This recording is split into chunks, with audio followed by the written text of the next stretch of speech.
Have you played Pick 6 from DraftKings? What are you waiting for? You better get on it. It's Super Bowl 59, the last time to play NFL Pick 6 this season. As the official daily fantasy sports partner of the NFL, DraftKings does fantasy sports like no one else.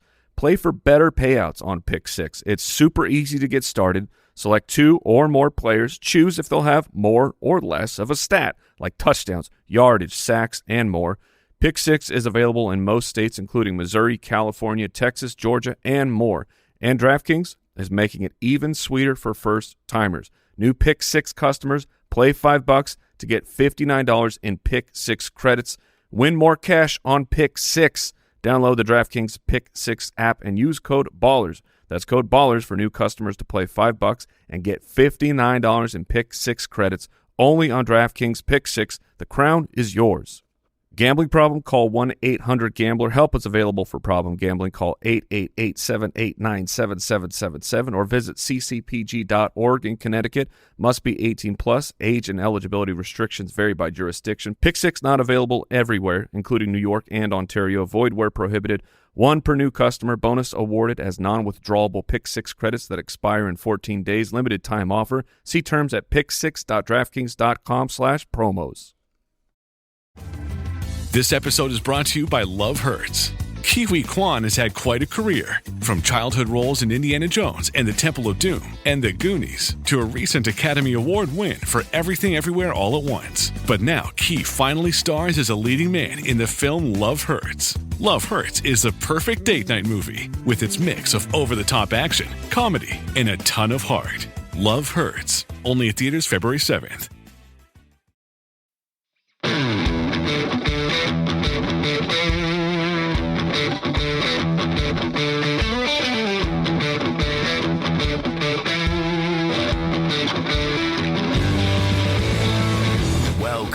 To the Fantasy Footballers DFS and Betting Podcast with your hosts, Kyle Borganoni and Matthew Betz.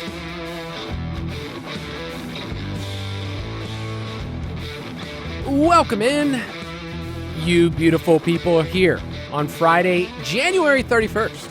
It's Fantasy Footballers DFS and Betting Podcast. I'm your host, Kyle Borganoni, and I am joined, as always, by Matthew Saquon Betz. What a guy, man. Just unbelievable season.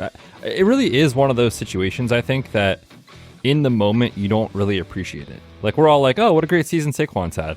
It's one of the best seasons we've ever seen. Maybe that we'll ever see, in our football career, in our lifetime.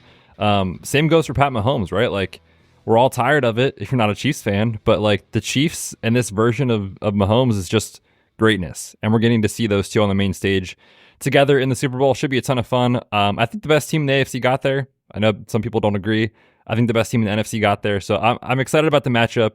I think the right teams are in, although I totally feel for Bills fans after what happened last week. You and I are going to preview the Super Bowl, and I'm terrible with Roman numerals. I don't know if we've ever talked about that before, but I'm serious. I'm pretty sure I missed that week in school. Like, I was sick or something whenever we taught it. Smoking cigs in the bathroom, obviously. Yeah, me. That's what I was doing. Me and my crew skipping school, but in the bathroom. Obviously. No, I don't know Roman numerals. There's something in my education that's just, it doesn't compute. So we're going to talk about Super Bowl, whatever the numbers are. It's 59 is the Super Bowl this year. Why don't we just call it that? Why don't we do Roman numerals? Well, the thing is, it's funny about that is, when you talk about it, you don't say it's Super Bowl LIX or whatever it is. You say, oh, it's Super Bowl 59. So you write it with the name Roman numerals, but you talk about it as a normal person with the numbers. So it doesn't make any sense. But yeah, I just learned this morning that it was actually Super Bowl 59 because I asked myself, I was like, what even number is this? Because after a while, they all add up. But yeah, 59, that's the one. I'm sure my Google search history is just me every single year at this point. The Google search engine right now is just like, hey, Kyle, I know you're going to ask this. It's January. Every year you ask me the same question about Roman numerals and how they work. But I bet there'll be a point where our children won't need that. Like, that they don't really teach full cursive. They teach you how to sign your name now, but it's not a standard, at least in Georgia. Cursive is like not a thing when like third grade, that was life. Yeah, you had to write full sentences, full stories. Like, yeah, I remember that. Yeah. My cursive teacher, like I remember Miss Walski, third grade. Shout out. She doesn't usually get a lot of shout outs, you know? Or any. No, not at all. But we are glad you're here. We'll talk about the Super Bowl. We will also give a couple of props here and let you know, just a little update on the schedule. Betz and I will be talking Super Bowl preview and then all things DFS roster construction next week. So this is kind of the primer in between to get ourselves ready. And we will make sure that everything's out there, our pace of play article, our picks, even some lineups. Next week, we will give some actual lineups. Betz and I will go mano a mano and see who does better in a battle royale. But all of our picks are there, dfspass.com, still free. So if you're one of those people like, I've waited this long, I waited 18 weeks, I waited a couple playoff weeks, we're still there. And also it's a good opportunity to say that Betz and I, in the quote-unquote offseason, so right after the Super Bowl, we start heading to the lab and start putting together our rankings for best ball. So a lot of our attention is going to be on the rookies. That's what Betz and I do for the dynasty portion. But then a lot of you are really thirsty for best ball right now. You're already drafting. Betz, you did the little board the other day. You just said I had to and had to get in there. So we will have that out there. We produce our best ball rankings right after the NFL draft because that's the majority of time that we do stuff. But that will be all part of it if you want to go to dfspass.com. Or more importantly, if you are an ultimate tier member of the Foot Clan, you get this all year. So everything we have, it comes out, Dynasty Pass, UDK Plus, everything we have, it's a part of that. And also, you can have Discord access. So during the offseason, we'll talk basketball, we'll talk all those other things too. But I did want to get your thoughts, speaking of best ball, of some early ADP standouts. So we did this last year, and I went back and looked at what we talked about a year ago, and we were kind of smart. We just of where the market's moving. I thought we weren't the dumbest people in the world. So I thought it'd be a good exercise to kind of put it out there right now. You and I eventually will have a fades article that we talk about pretty soon. But give me a player that you are in on at their ADP right now, and you think maybe it'll only go up from here. Yeah, this is one of those times a year where if you can kind of predict ADP movement, it's a very fun time to draft, whether that's in the right direction or wrong direction as far as guys that'll rise or fall. I feel like last year there was like very clear, not easy, but like pretty obvious fades or underweight stances. Like Nick Chubb at this point last year was going in like the 80s overall, stuff like that. Like I don't see that sort of egregious type stuff in the landscape. But one guy that I think is underpriced right now is Kem Walker. Very in on Kem Walker right now, where he goes RB19, about 61st overall. It kind of felt like a good, not great season for Walker because of how many games he missed. But if you go back to when he was on the field, dude was incredible. Number one missed tackles forced per attempt, season high in usage with this coaching staff, season high in receiving game usage, perhaps more importantly, that was with this coaching staff. That was huge for not only his floor, but his ceiling outcomes as well. They bring in Baby Coobs as the next OC there. Ryan Grubb is out. I do think they want to lean more in the run game. Kem Walker looks like a pretty nice price tag here where you can start, potentially with an elite quarterback, grab a couple of stud wide receivers. I like him as part of the kind of modified 0 RB type teams or as your RB2. I mean, Kem Walker looks very, very solid there. So I think he rises. I would say he's probably a 4th round pick by the time we get to summer, I would say. So trying to get some exposure to Ken Walker right now. Yeah, and that's probably a good exercise if you want to. Like I downloaded from Underdog, which you can do too, download a CSV file and just kind of look at it and say, okay, here's some players I think that are going to move in ADP. So Ken Walker going at 61 overall, you're like, okay, well, there's room for him to be, RB15, RB16 instead of RB19. You kind of go in that direction. The Seahawks are wild.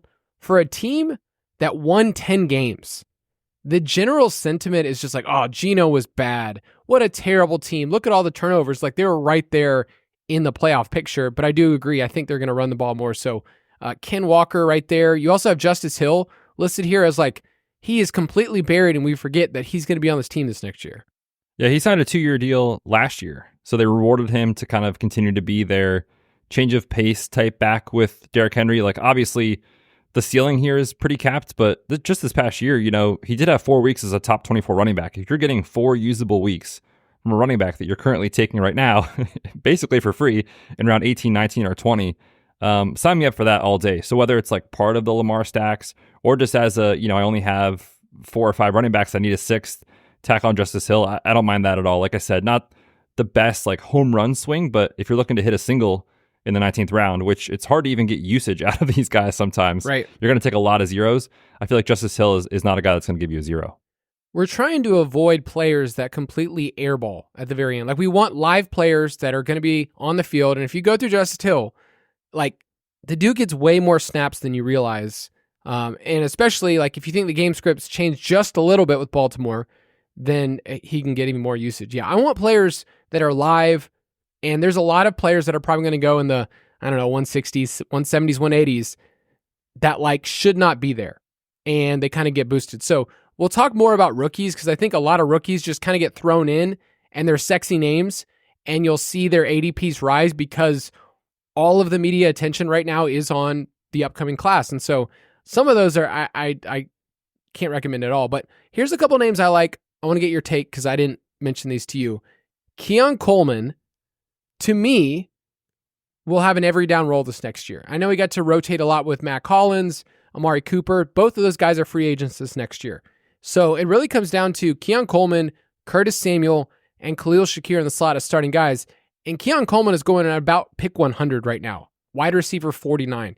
So if I can get Josh Allen's wide receiver 1 takes a second step the next year, and I think he's one of those players that are better in best ball. You're going to have those games where he gets the long touchdown, he gets the one-on-one situation.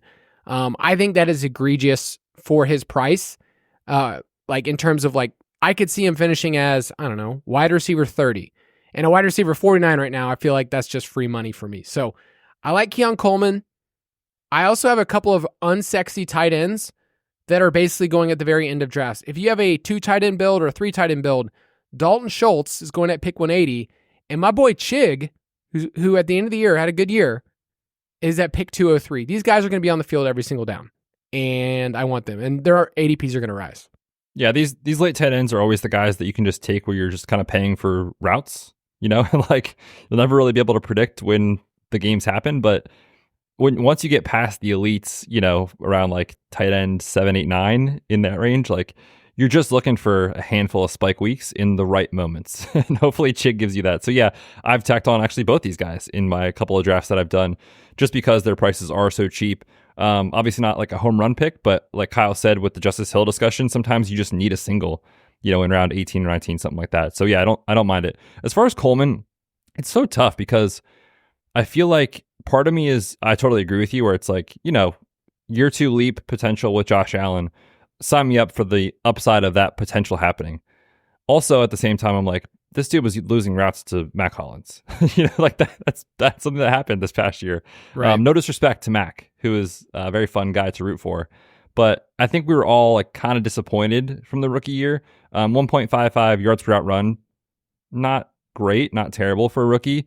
I think he's appropriately priced, I would say, for the range of outcomes that exists. But as we saw last year, the conversation was like, who do you need without their alpha wide receiver 1 there? Who's the guy that's going to step up? Wasn't Kincaid, wasn't really Keon Coleman, wasn't Curtis Samuel. Like the answer was kind of nobody again for Buffalo. And I just wonder if they're willing and okay with the wide receiver rotation type of stuff with Joe Brady. I'm just not sure. Yeah, no, it's definitely a team that is hard to figure out because we play fantasy football. We would say, hey, you drafted this guy where you did at the top of the second round, you're going to get more usage out of him. But I think there's room for him to move up from wide receiver 49. And like I said, if you get a small win, wide receiver 30, if he's a top 36 wide receiver, that's a good pick to me.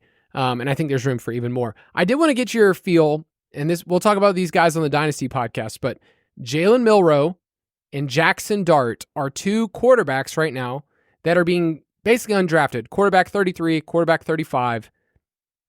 I care about them because they both run. Jackson Dart actually has the highest scramble rate among this group, and Jalen Milroe, if you've ever seen him play football, he is a rocked up dude, like just completely like the most muscular man on the field, and then he runs the ball like crazy. I don't know where he's going to go in the draft. I don't know where Dart's going to go in the draft, but I do think there's upside for both of these guys if you have a 3 quarterback build right now, because if they do get first round draft capital, let's say that's what happens, like they're fringe guys, then their ADP is only going to go up from here because of their rushing ability. So there are 2 names I wanted to highlight.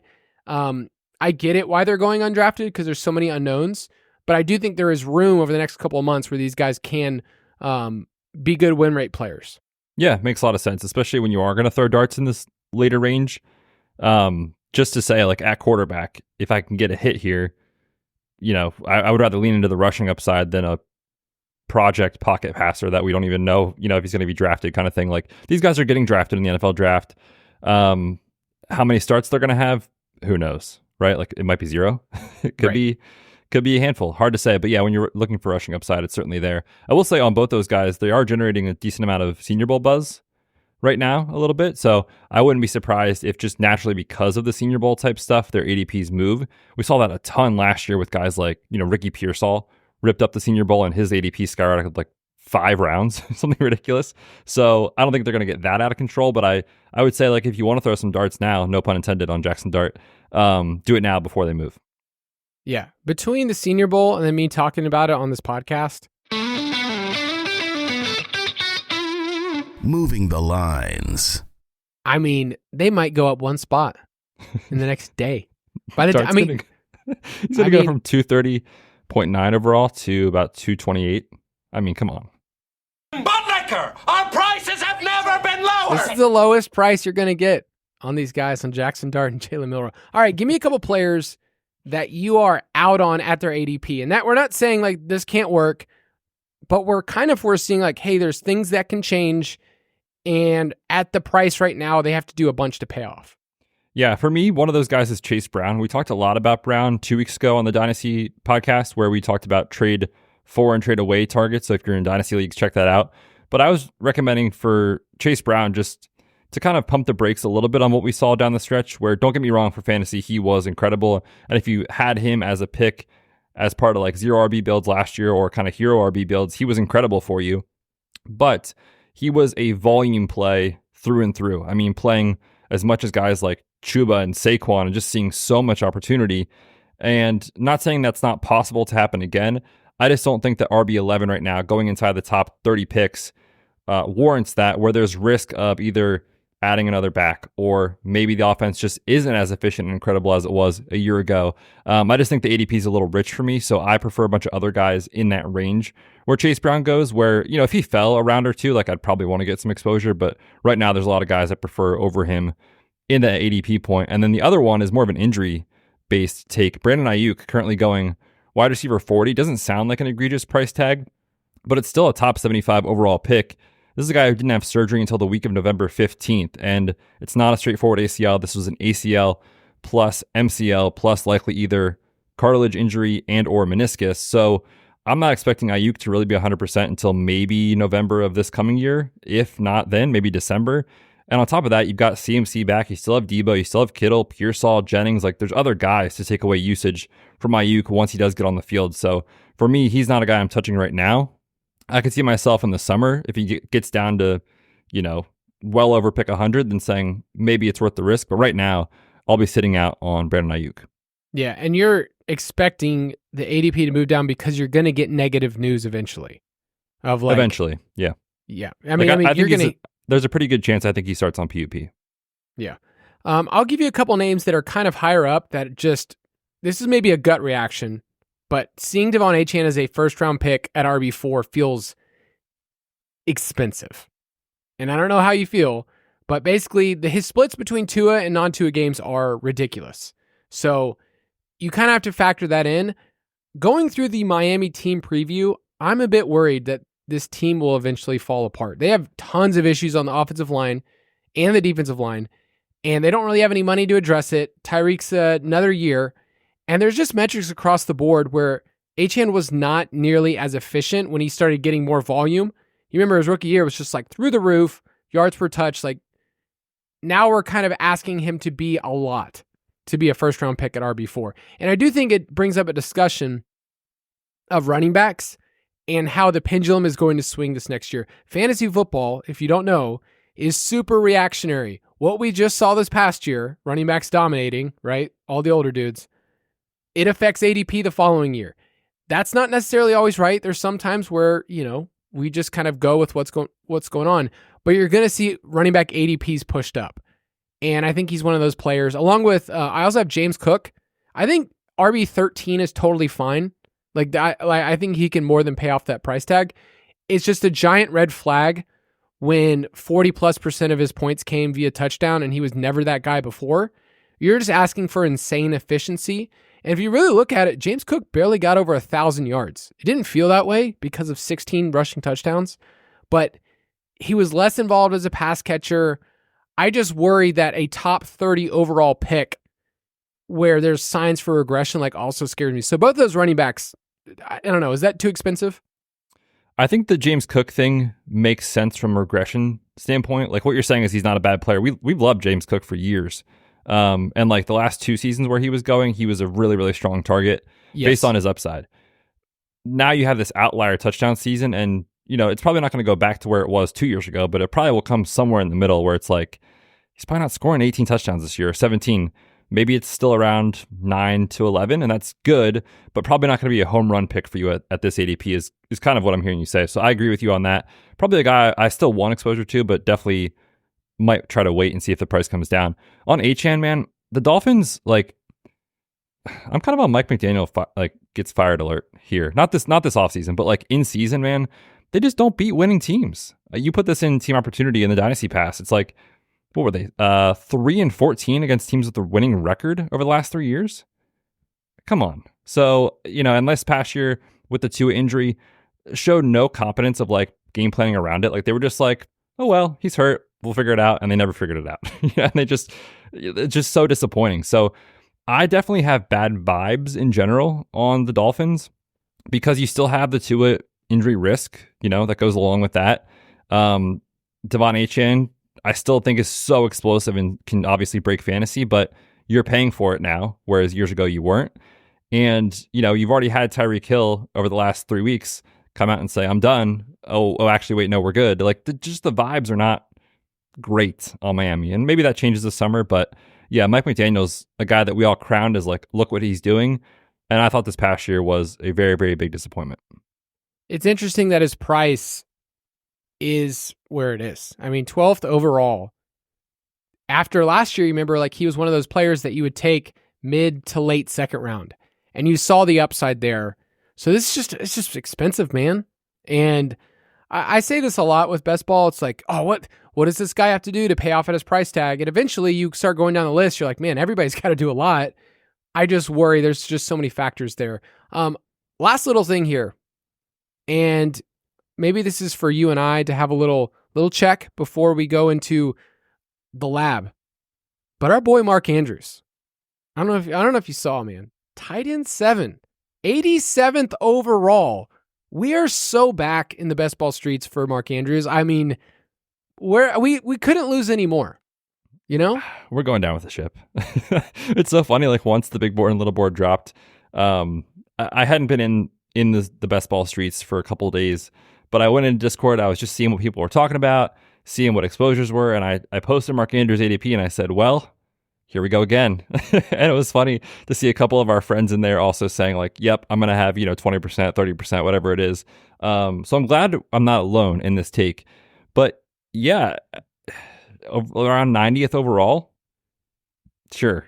He kind of feels like a guy that the season felt disappointing, right? And weeks 1 and 2 and 3, really, when you spend all summer talking about this and you get you amped up for your home leagues with your buddies, and you think about the takes you've had, and then what you see on the field in the first few weeks really hits home with you, and it kind of sticks with you all season, even if things change. Mark Andrews was incredible down the stretch, and I know the playoff game was kind of a disaster, but I want guys tied to Lamar Jackson. So yeah, give me Mark Andrews yet again. I am ready to lose way more money. Yeah, I mean the quote that's just spinning in my head is from Thor in Infinity War Avengers, where he said, "What more could I lose?" At this point, so true. So and true. Mark Andrews, our dude. We've gone this far. Also, I bet there's somebody who's I feel like I've heard this before. Is this a podcast from 2019 from these guys? But the best part is, last year you had to spend a 4th round pick on Lamar and a 5th round pick on Andrews to get this stack. Right now, I mean, this is the cheapest it'll ever be. But liquor, our prices have never been lower. Man, This is great stuff, man. Best ball's great. I love best ball, and I'm excited for people to jump in with us. Let's take a quick break, and then we'll talk Super Bowl. Imagine what's possible when learning doesn't get in the way of life. At Capella University, our game-changing FlexPath learning format lets you set your own deadline so you can learn at a time and pace that works for you. It's an education you can tailor to your schedule. That means you don't have to put your life on hold to pursue your professional goals. Instead, enjoy learning your way and earn your degree without missing a beat. A different future is closer than you think with Capella University. Learn more at capella.edu.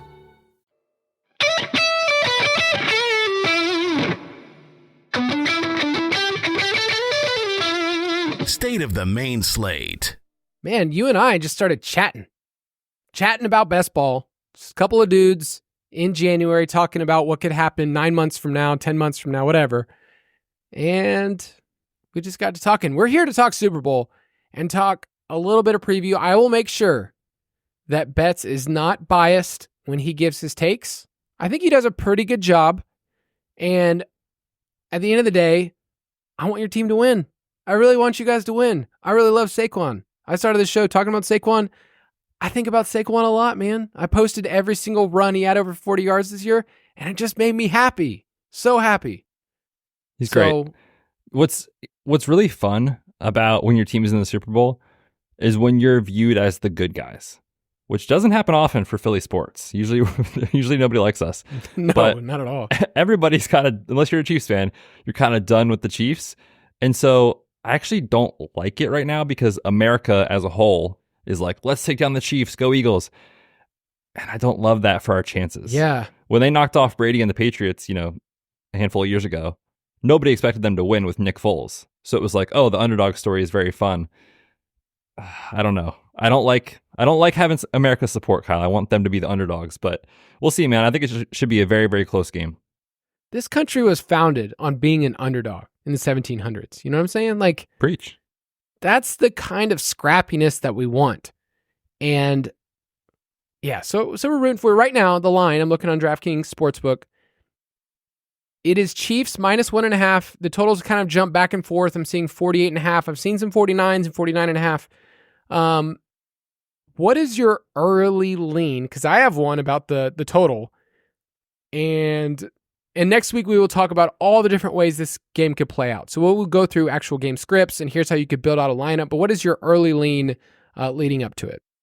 Yeah, my early lean on the total is actually in the over. I don't know if you agree or disagree. Mine's the under. Okay, I want to hear your take on that, because when I look at kind of both offenses, specifically on the Chiefs side, obviously the Eagles defense has been great all year. I'm just not sure it matters against Mahomes, quite frankly. Like, they've got the head coaching advantage, they've got the quarterback advantage, and sometimes in games like that just matters so much more than the defensive side of the ball. And then on the Eagles side, they've done their part all year on the offensive side of the ball. They've been in positive game scripts like crazy, where they can just feed Saquon in the second half and limit Jalen Hurts' dropbacks. But we've seen at times, like, Hurts is still a very capable thrower. He's got A.J. Brown, he's got Goddard, he's got Devonta Smith. And in this game, I don't think the possibility exists where he's going to be able to sit there and only drop back 20 times. Like, they're going to be pushed against the Chiefs. So I actually kind of like the over angle here, where I think both offenses can have success. It's in a dome, which obviously helps down in New Orleans. So yeah, I'm on the over. What's your take on the under? And the best part is you can basically take either of our takes and one of us will be right, and you can build that way and you'll be fine. Like, I definitely see routes, and I will build out game scripts and the pace of play of where this game hits the over. The thing that I worry about the most is that both defenses limit explosive plays. Like, that's what the Eagles have been awesome at doing ever since after week 1, when they got out of Brazil. They've been really good at limiting big plays.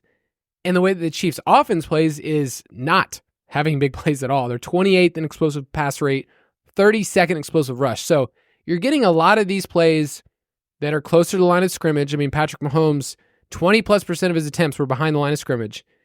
And then on top of that, how these defenses play, and I think when Vic Fangio is at his best and Steve Spagnuolo is at their best, it's a lot of like cover 3 and cover 4 shells. Like, please don't beat us deep. We have the pass rush to be able to rush 4, and then everything underneath we can cover. I think that's how these defenses can play. So I just worry, are we going to get these big explosive plays? That's my early lean, and I could be wrong, but I definitely think that it sets up. I mean, like, Mahomes is methodical, but their no huddle rates like bottom 5 in the league, and we know that the Eagles play slow from a pass rate over expectation. So I think those things combined make me want to lean towards the under. I can see that take for sure. And if I'm the Eagles on defense, like I'm begging them to hand the ball to Kareem Hunt. You know, like sit back, please, Kareem Hunt, get the ball 20 times in this game if I'm Vic Fangio. So I definitely could see that for sure, where both teams play a lot of cover 2, sit back in defense, the shell, and kind of limit big plays. I will say, though, like, for as good as the Eagles defense has been, and they're among the leaders in yards per play, EPA, like all the underlying metrics we care about, they're there. But when they've played like good to competent quarterbacks, talking about like, you know, Stafford in the playoffs, and the regular season, but Stafford, Lamar, Burrow, Jaden Daniels without the rib injury, like they have given it up a little bit. 13-4 touchdown interception ratio, 6.4 YPA. When they've played the Browns and the Giants twice, and you know whoever else, 4.8 YPA. So while I think the Eagles defense is very, very good, I do think obviously Mahomes is better, and I think he'll be able to move the ball. So yeah, it's an interesting angle, man. I think what it's going to come down to as far as the over under is just, will they convert in the red zone? So I think both offenses are going to move it, like you said, dink and dunk sometimes. But can they move the football enough and then actually capitalize in the red zone is going to be the key. This line's interesting. 1.5 is basically nothing when we start to look at it. And the way that Super Bowl betting usually works is you'll see some in the very beginning, but then there's going to be a flurry of action in the weekend leading up to it. Like, it's usually pretty quiet this weekend. And then you're going to start hearing these articles. You're going to start seeing all this stuff. You're going to get way too many commercials. That's going to cause some of these to change a little bit. I mean, the books are going to have to even things out. So my early take was to take the under. If it's at 49.5, which it was, it would be to take the under. And I could see this getting extended out to 2.5 at some point, just because people are going to wait to see a line that's at 3.5 if they really want to go there. But yeah, I mean, the Super Bowl last year, Chiefs won 25-27. The over-under, I don't know if you knew this, was 47. So right on the dot, it was a push. And if you're one of those people that want to look at Super Bowl betting trends, the favorites are 36-22 straight up, but against the spread, 27-29-2. So the books are pretty good at their job, and they're pretty good at this. And I think this is a fair line based on what we're seeing right now. I think where I wanted to direct the discussion, because next we're going to talk about game flow, is kind of like update where are these teams. Like, if you played DFS this year, there was a long period where it was like, do we really want to play Chiefs anymore? Like, we don't really know where they're at. Can you count on Mahomes for a ceiling game? And then we've also had different wide receivers move in. We don't have Rashee Rice. We've had Hollywood Brown come back. So let's update where the teams are at in terms of usage, and then maybe we can give a couple takes. So for the Chiefs, let's start there. Yeah, the thing that was frustrating about KC stacks all year for fantasy was this rotation of just random dudes, right? And then they trade for DeAndre Hopkins. Justin Watson's still out there doing his thing. They bring Juju back. Like, they kind of just had this weird rotation all year. But since the playoffs have started and since Hollywood Brown has been back, they really have condensed it to Xavier Worthy, who's emerged as the wide receiver 1, Hollywood, and actually Juju is like their consistent wide receiver 3. DeAndre Hopkins, Justin Watson are kind of getting pushed out here, which is crazy. So on a 67 drop back sample size in the playoffs, Worthy leads the way, 88% routes run. Hollywood Brown, 73%. Juju, 52%. Hopkins down at 36%. And then Justin Watson, only 7 routes in the playoffs. So it really has condensed to those kind of big 3, which makes it a little easier to stack. And I think easier to try to find ceiling if you're looking for kind of one guy that might separate on the slate from a wide receiver standpoint. And then obviously you've got Kelsey there at the top too. So yeah, they've really condensed it in recent weeks. And then at the running back position, it's tough on Pacheco, man.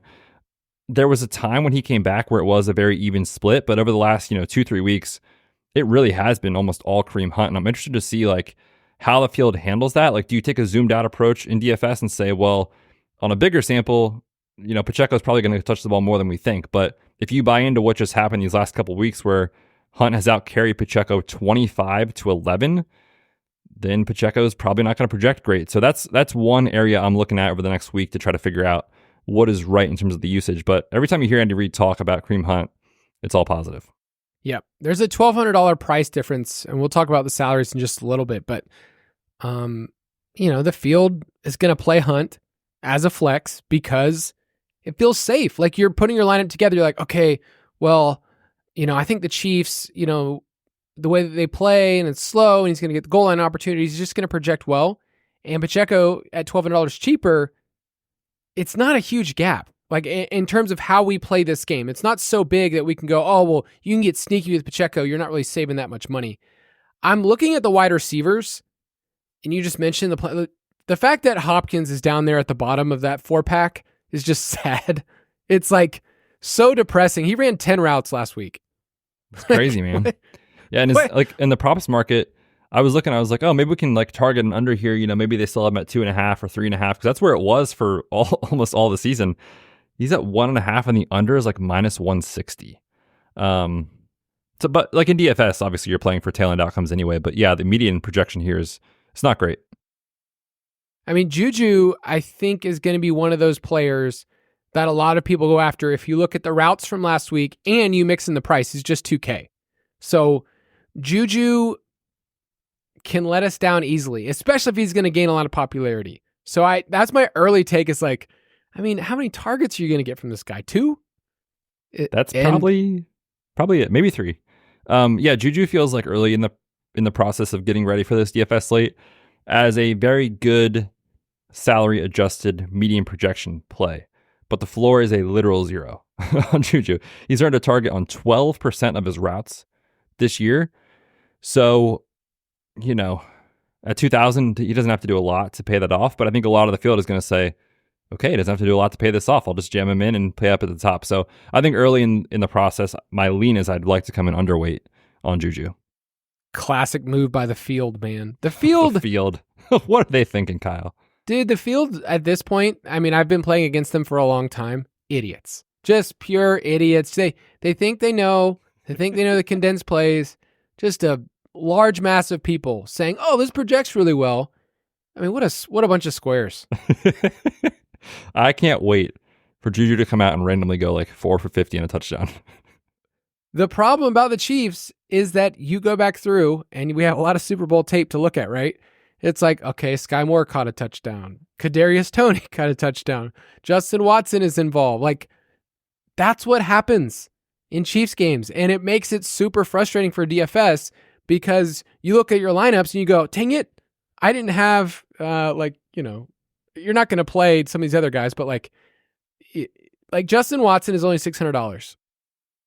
Justin Watson has not played very many routes. He's ran 10% of Mahomes dropbacks, but if Justin Watson catches the touchdown, then at $600, he's key. So Chiefs wide receivers are going to be really spread out.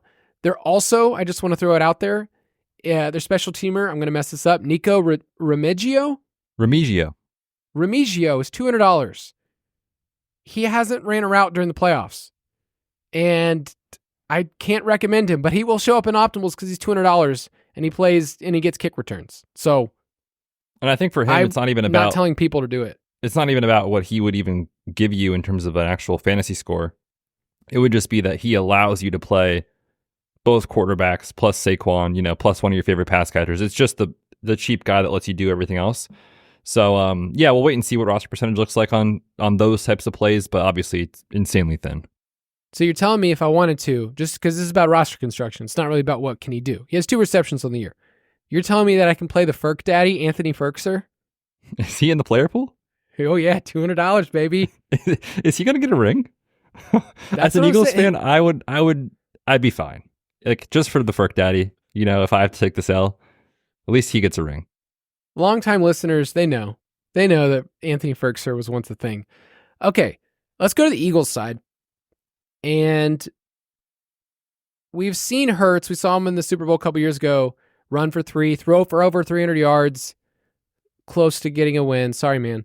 But we also saw Hurts. And I really liked that last week on the podcast, we talked like, man, how do you get different in the NFC title game? Well, just play Saquon and Hurts together and just think, you're going to get some equity on the ground from 2 or 3 rushing touchdowns, and it worked out, right? Like, I mean, what a combination of just getting tons of little rushing touchdowns and Saquon just going bonkers. But what is your take so far on how the Eagles approach this game, and then the Hurts passing side? I think that's going to be a key in this game. Yeah, I think when you look at the Eagles as a whole, like from the bye week, they've been the most run-heavy team in football. But as I mentioned, a lot of those matchups, it's the Giants, it's the Browns, it's the Rams where they boat raced them in prime time. Like, they just get up huge on these teams and just feed Saquon in the second half. That, in theory, is possible, but I would be shocked, right? Like, this game is going to probably stay within one score. There's a very decent chance Philly is playing from behind at parts of this game against KC. So my early lean is not to be underweight Saquon, but just to be overweight Jalen Hurts as a passer, who he's had critics this year. Don't get me wrong. And I do agree he hasn't been incredible, but he can do it. And we saw that last week. We saw it against the Steelers a few weeks back. He still has those games in him. And like you said, against this Spagnuolo defense, 8.0 YPA in the Super Bowl a couple years ago, different personnel. I'm not making the same comparison, but just like, I think Hurts can get the job done as a passer, assuming the pressure is held up and he doesn't have a brain fart where he drops back 14 yards and fumbles it. Assuming that, I think the pass game can get there. So yeah, I like being higher than market on AJ Brown and Goddard and Devonta Smith because, like I said, you just have to throw in KC. They faced the 9th highest pass rate over expectation this season, has Kansas City as a defense. And after the bye with Hurts, they've trailed for a total of 4 minutes and 15 seconds this year.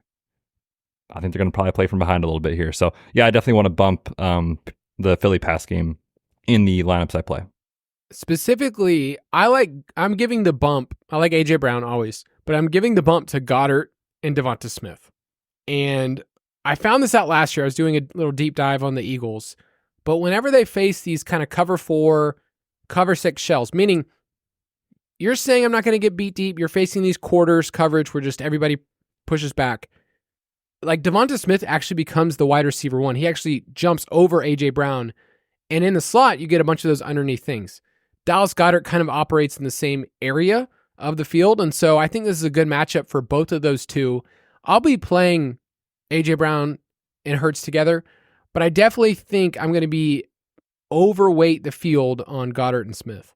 Yeah, Goddard, I'm definitely into. I mean, he's been awesome since he came back. Since week 18, he's being targeted on 29% of his routes.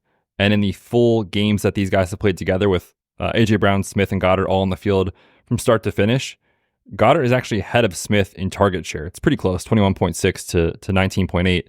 But his role's been so good. Casey's given up a ton of production to tight ends, the most yards in the league. My only fear is that at his price, he's kind of a comfy click. So you combine the matchup plus the recent performance. I definitely think he's going to get steamed to high heaven here. So I'll have to wait and see what that actually looks like in roster percentage. But without looking at that, I like Goddard a lot. Of course, it gets to a point where it's like, man, if he's going to push 60% or higher, like maybe you take an underweight stance just as a game theory standpoint. But the recent play has been good. They're designing plays for him, lots of first read looks. So yeah, I like it a lot for Goddard. We'll see. What injuries do we have on the Eagles side that we need to think about? And obviously we have time. We can update next week. But what's on our radar? Yeah, Kenneth Gainwell left this past week's game with a concussion. So we'll wait and see what the injury reports say. They have started doing some walkthroughs this week and he wasn't seen with the team, but we'll wait and see what the official report says next week. But Kenny Gainwell would obviously open up just a touch more usage. Not that he needs it for Saquon as a pass catcher, but also Will Shipley would come into play if Gainwell would happen to miss this game. And then on the offensive line, Landon Dickerson, their left guard, and Cam Jurgens, their center, both playing through injuries. You saw Jurgens was not supposed to play in that game. Like, he was active, but as an emergency. And you saw Dickerson play at center instead of Jurgens as his replacement. He injures his knees, like limping around. Jurgens could barely walk after the game. They're starting center. So we'll wait and see on those guys. I'd be shocked if they missed. It's one game. They'll get them right if they can. But there's a chance that Philly's O-line will be at less than 100% when this game kicks off. So we'll wait and see. All right, so just throwing stuff out there. Now we're just getting wild here. Do we see more Jahan Dotson this week if they're going to be throwing them more? I'm just saying, like, on the field routes. He might be out there. He also might catch the same number of passes as you.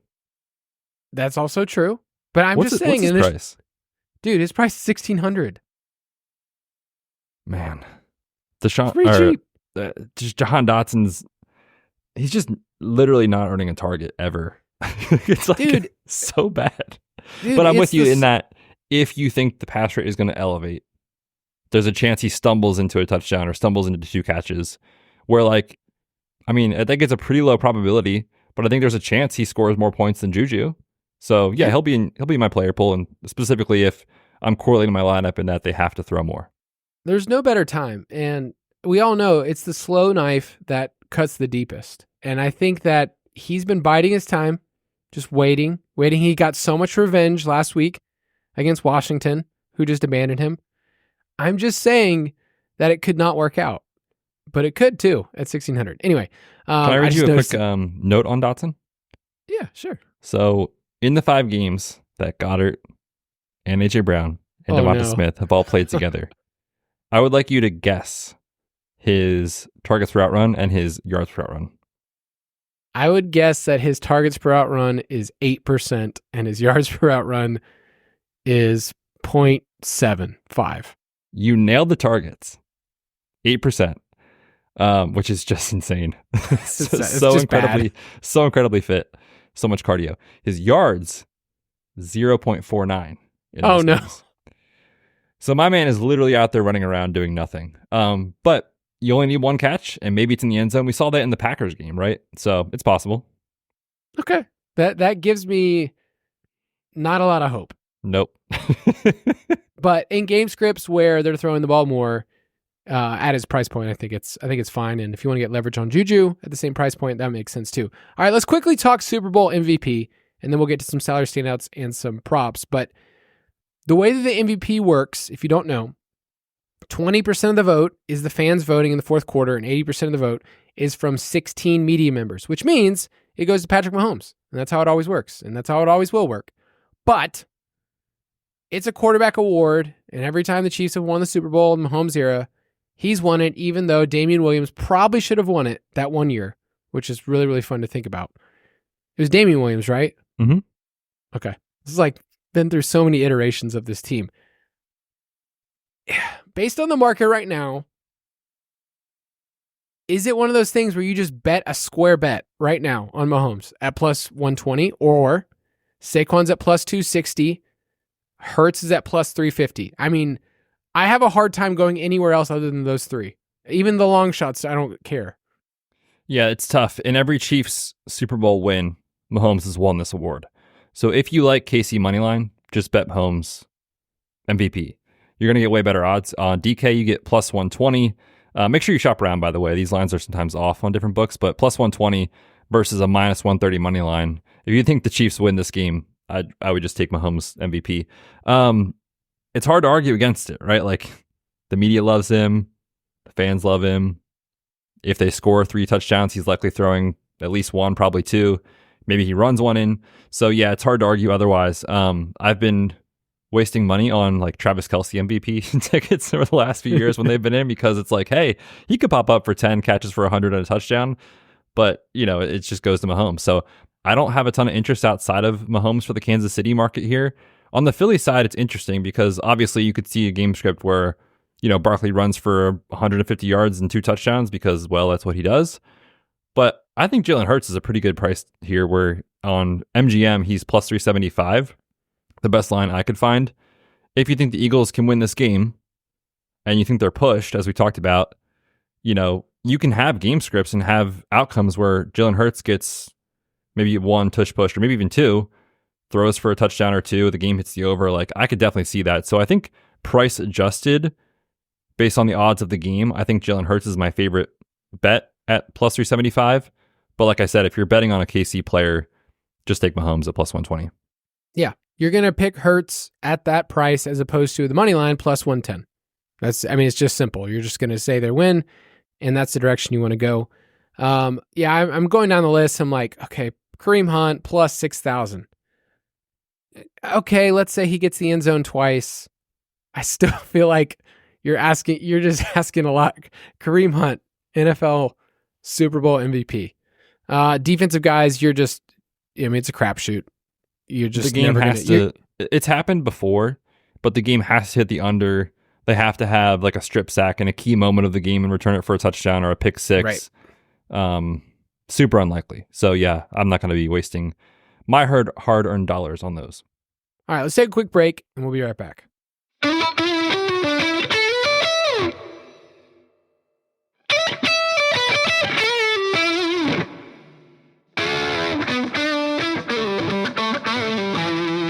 Salary standouts. I realize it's the last time I'm going to be hitting that button for a while. Salary standouts. Pain. Yeah. That's sad. Yeah. Well, we'll talk more next week, but Betz and I will update our schedule. We take a little bit of a hiatus from the DFS and Betting podcast, but then we are right back talking NFL draft content. That's like beyond the Super Bowl. I think you and I, like, my head is fully in on these prospects. I'm excited to watch more film, but then also kind of give you an edge of, hey, this is the over-under. This is where we think these players will go. Here's where the market is too confident. I think we've found a good little niche for ourselves to help people win who are part of the DFS pass. But I'm looking at the salary standouts for this game. And once again, a reminder, when we talk about Showdown on DraftKings, we're talking about flex salaries and then 1.5 times that if you pick the captain. And just to let you know, Saquon at $12K, it's the most expensive we've seen, especially when you get a running back. It was tied with Christian McCaffrey last year, who had the same exact price tag. I think what I prefer is, my early take is Saquon as a priority captain, but I might be underweight the field on my flex exposure. Where you're just buying into the, they hide Hurts, get up to a lead, feed him 20 times, and he scores twice, Yes. kind of, outcome. Yeah, it makes a lot of sense for me, too. The thing that's tricky about these Eagles slates is, like, a lot of teams, you can kind of build a game script of, like, okay, well, if they fall behind, maybe you can fade the running back. It's like Saquon might literally play 97% of the snaps in this game, especially if Gainwell happens to not clear protocol or whatever. Like, it's hard for him to fail. But in Showdown, quote unquote failure is all about his price tag. If that makes a lot of sense for people, where it's like he could still give you 100 on the ground and one score, but not be optimal because the game hits the over, maybe a wide receiver consolidates usage on their team, stuff like that. So yeah, I can imagine being underweight Saquon in general. It's just a scary fade. Especially because the KC run defense has really kind of fallen off a decent bit recently. We saw that with James Cook last week. So I will probably be a coward and match the field on Saquon. Yeah, I was writing up in one of my articles, I was talking about AJ Brown and how he's a little bit more expensive than Kelsey, and I expect him to come in lower. And I said, but I think the field is just going to prefer to play Saquon out of pure fear. It's at the end of the day, it's like I don't want to get lost here. This is the cheapest Mahomes, and I feel like we've said that a lot this year. I'm not going to hit the butt liquor drop again, but I went back and looked at the 4 other Super Bowls that Mahomes has been in. Here's his prices since his first Super Bowl. Okay, $12,600, then $12,000, then $11,000, then last year was $10,600. This year it's $10K.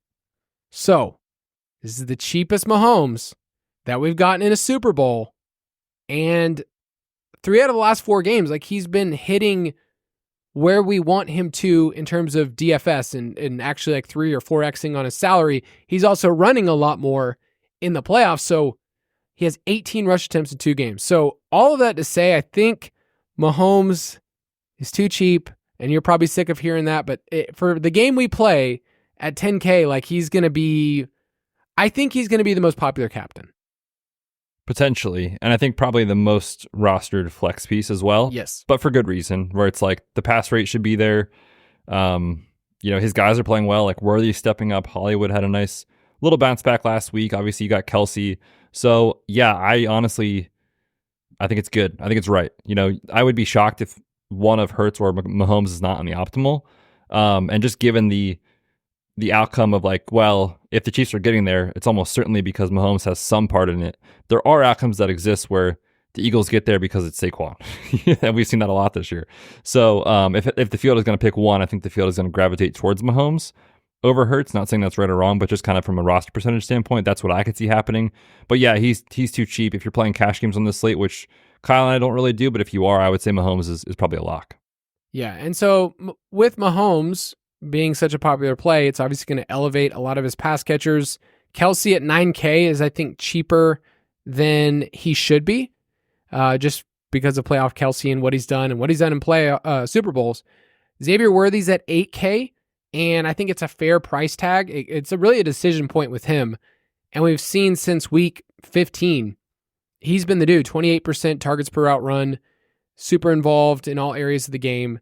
So those two are the expensive options, but then when you start going down the list, we always talk about ancillary options with the Chiefs. So the cheaper guys is your boy, Hollywood Brown, at 5,400. I still haven't played him. Still holding out. I'll play him in the Super Bowl. But 5,400 there. And then you got to drop down all the way to Hopkins at 4,400. We talked about Juju at 2K, Noah Gray at 2,800. So any early takes on if you're playing Mahomes, how are you stacking up and maybe some exposures to those Chiefs pass catchers? Yeah, I think it's going to be tough for people to jam Mahomes, Kelsey, Worthy, and also one of Saquon or Hurts. Yes. So I think a lot of people it's going to be an either or situation for a lot of folks of, is it Kelsey, is it Worthy? So that's kind of one spot that I see some decision points. And then from there, like I think Hollywood, I think his roster percentages might get out of hand just because at this price, Hopkins is going to project terribly. 4,400 for a guy who might catch 2 passes on Showdown is pretty tough, where it's like, okay, I can spend up for only 1,000 more and I'm getting Hollywood Brown who's running 80% of the routes. Like, again, a very, very good cash play. One that I would, just from a roster percentage standpoint, likely try to shy away from, but I can't argue with the projection and with the price tag. It makes a lot of sense. At the bottom range, man, like, it probably will be for me a max 1 of Gray, Juju, and Watson, where like those guys just aren't running enough routes and seeing enough volume, most likely in most outcomes, to all get there together in the same lineup. So for me, I think these Mahomes stacks are somewhat clear, where it's like you're probably playing one of Kelsey and Worthy. You likely have Brown in there, and then kind of pick your favorite dart and like mix and match if you're going to run a 150 set, or a 20 max or something. I think Samaje Perine's another player that what we remember is what he did last week, that one catch that sealed the game. And yet if you kind of go back over the last couple months, like, oh, this dude's getting maybe a target a game. So he's a cheap player that when you just have, when you just have one person there, it's like, I could fit them in there. I just think at the end of the day, like, I'm not going to chase somebody like that. When it's like, to me, I'm going to just go after Hunter Pacheco. Yeah, makes a lot of sense. Okay. Let's go to the Eagles side. So you mentioned that Saquon, because he's expensive, if you're building Chiefs side, you can't just all of a sudden say, I'm going to play Saquon and Hurts, or you're going to have to make true decision points. Is there any angle with the Eagles that you say, hey, I think there's some value? Is it Goddard? Like, is that going to be the one that, like, at the end of the day, I need somebody from the Eagles side. If I'm stacking up the Chiefs, like, Goddard's going to make a ton of sense at 5,800. Yeah, he's like Hollywood, where it's just comfy. It's in the middle. It's cheap. It fits. The medium projection is very good. So I would personally, and like I might run 150 for this. Like, I will definitely have combinations that exist of Goddard and Brown, but like in small field, in like 3 entry type stuff, that combo is going to be wildly popular together. So I will probably be trying to get underweight those two in the same lineup just because of what the field is going to do. But yeah, on the Eagles side, like I think he's probably the best salary adjusted play on the slate when you consider his recent play and the matchup, like I said. So yeah, I think Goddard's, again, a very strong cash style type of play, but certainly if you zoom out, there are samples where it's when these guys are all in there, Goddard's getting 2 or 3 targets if you zoom out to last year and early this season. So there's ways you can fade him for sure. So you wanted to max your stress as an Eagles fan, as a father of young children, by max entering this game? Oh, this is going to be an easy MME, Kyle. No stress whatsoever. Just click the 150, let the optimizer do its work. Jesus, take the wheel. Sit back and watch. I could see bets like with family and friends. Guys, this is good. Like, dude, we are losing now. We are losing this game. And you just got excited about a Noah Gray touchdown. I mean, if Noah Gray wants to score in my DFS lineups, but Jalen Hurts pulls off a miraculous fourth quarter comeback, that would be cool. Yeah, but we know how these things work. It's the opposite what usually happens, is your lineups don't hit and they lose. Yeah, that would be terrible. Worst case scenario. If that happens, I'm going to take off work on Monday. Okay, so you just need to strictly build your lineups on the Chiefs winning. Okay? Just do happiness that. hedge? Yes, and I did get a question on Discord. I thought it was a good one. It's from Be a Goldfish. I wanted to add this in there. It says, what emotional hedge did Betz take 2 years ago, and what emotional hedge will he take this time around? Man, I'd have to go back to our shows or maybe our articles, what we did for props and stuff. But I imagine we had some Kelsey anytime touchdown, maybe some Mahomes over on the rushing type stuff. I'm gonna have to do that again. I think I did place. I took Mahomes MVP in that one. You need to take that right now for your own health. Yeah, I'm gonna bet it. I'm telling you, it's the easiest square bet that you can make. And at the end of the day, if it doesn't hit, you're like, oh well, doesn't matter. Oh, great, the Eagles won. I lost money. Who cares? Oh, the Eagles lost. Made a little money. There At least maybe I can sleep tonight. And then what's going to happen is I'm going to screenshot it and send it to all your Philly buddies. They're real nice people there, I hear. Oh, they're great people, Kyle. You just wouldn't understand. No. See, I hate... So, Eagles, I like them. Phillies fans, oh, gosh. The worst. What's wrong with the Phillies fans, man? They're turds, man. Fighting words, buddy. I know you don't feel that way about Braves fans. Do they exist? You just laugh in our face. Falcons fans, you could do that. It's fine. It's totally fine. Man. All right. Really quickly, any initial thoughts on kicker and defense? I feel like with defense, they're priced up, and I think the Eagles are more talented. I think the Chiefs are better coached. So if you think this game hits the under, it makes total sense. Like when I was talking about builds earlier, the way that I was looking at this game, I'm like, okay, well, I'm just going to take the winning side and take their defense and kind of go in that direction. The kickers also fit into those under scenarios if you think that works too. But yeah, I think they're appropriately priced. And I will say on defenses, remember, this is an insanely highly variance type of game of showdown where the weird stuff happens that you didn't even imagine happens. Remember that Super Bowl, 10 years ago at this point or something, where it was Broncos and Seahawks and everyone thought it would be this really exciting game, and it was over in the second quarter. Maybe, right? Maybe that happens. It's not likely, but the field is not going to play those types of lineups. So yeah, correct. If you're playing a 150 or 20 max, I would get a little exposure to Chiefs 5-1 builds, Eagles 5-1 builds, stuff like that. Not going to hit often, but when it hits, you will be rewarded in a big way. So sadly, I will have to have some Chiefs 5-1 exposure just in the event Jalen Hurts does have a brain fart, as we saw last year, or last Super Bowl when he fumbled at the 50. And he, like I said, he's willing to drift back. He invites pressure as a quarterback. Oh yeah. When things aren't on time for him, it does kind of sometimes go a little sideways. And Spags will dial it up, right? We saw that with Jalen Hurts in the end of the game, some exotic type stuff where you don't expect it. The corner comes, it's a linebacker, it's a stunt and stuff like that.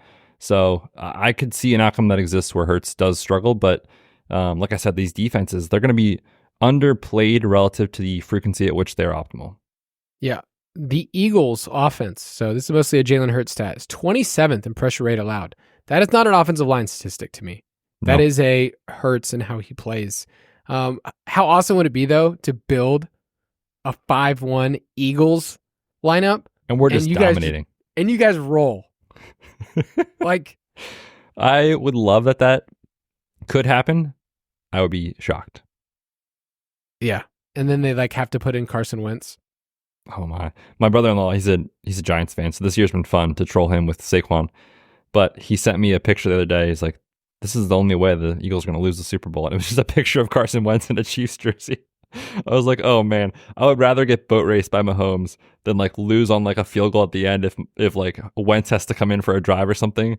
That would just be all time. There's some fun players that I forgot were a part of these rosters. So yeah, should be good. Let's move on. Prop it like it's hot. If you want all of our props, you can get them in the DFS pass. You can also be notified in Discord. And a couple of these bets we actually got to place. This first one of yours was really fun to place this. Really fun to do the research for it and kind of tag team together and go, I think we're really smart here. I hope we hit. We'll see. So the bet is, we found this on DraftKings, is the number of Chiefs to have a reception under 8.5, which means if 9 different Chiefs catch a pass, this loses. If 8 or fewer catch a pass, we win. You went back to, I think, week 14. And I think at that point you were like, all right, I'm done. But since week 14, this has not cashed once. And so when I look at this, it's like, okay, who's definitely catching a pass for the Chiefs? You've got Worthy, you've got Hollywood, you've got Kelsey. You probably have Juju, maybe DeAndre Hopkins. And then from there, it's like you're betting against 4 or 5 other guys catching a pass. And those other guys are the running backs, 3 running backs, and Justin Watson and whoever else, right? So I think the margin is pretty thin for this to go over. It's heavy juice, minus 165, but I just think it's so likely that 8 or fewer are catching a pass, especially in the Super Bowl where it's like you want your best players on the field. They're not going to mess around with these kind of ancillary guys as much. We mentioned that at the top when we talked about the rotation at running back and wide receiver. So I will take under 8.5 Kansas City Chiefs with a reception in this game. I love it. Yeah, I mean, the targets are there, but this is about receptions. And so I think there's a lot of players that'll show up in a stat sheet, but not necessarily catch a pass. I have Patrick Mahomes over 5.5 rush attempts. I got this on Bet365 at minus 120. Mahomes in the playoffs has run 18 times in 2 games. You can find this on other places, like I'm looking at it right now on Underdog. DraftKings has it up at 6.5 right now.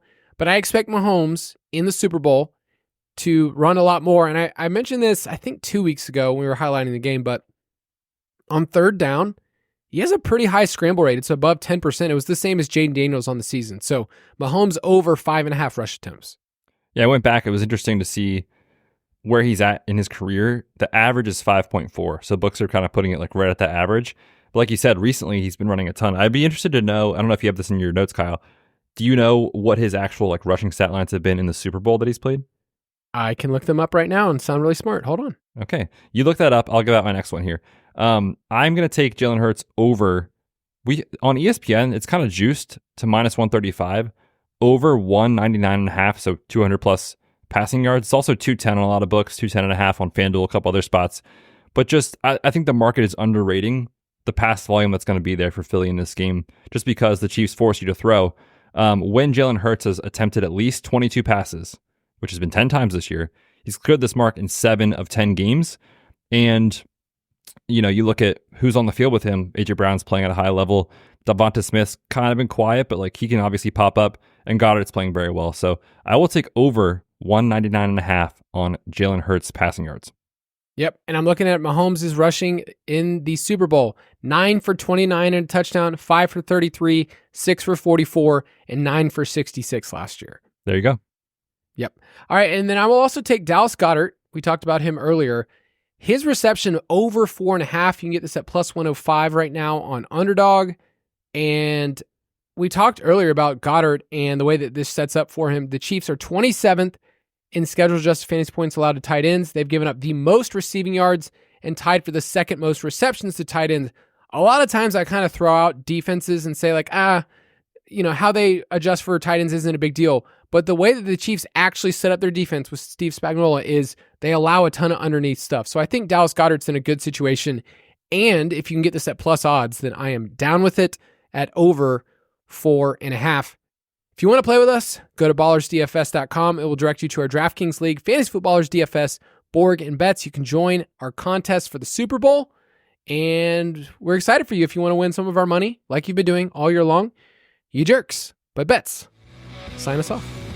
Yes, sir. The Super Bowl is so big, we need 2 shows to cover it. So next week, we'll dive more into the DFS side of things.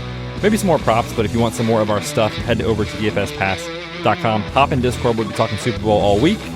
I'll be stressed for another week, and we'll see you guys next Friday for the final show of the season. We'll see you then.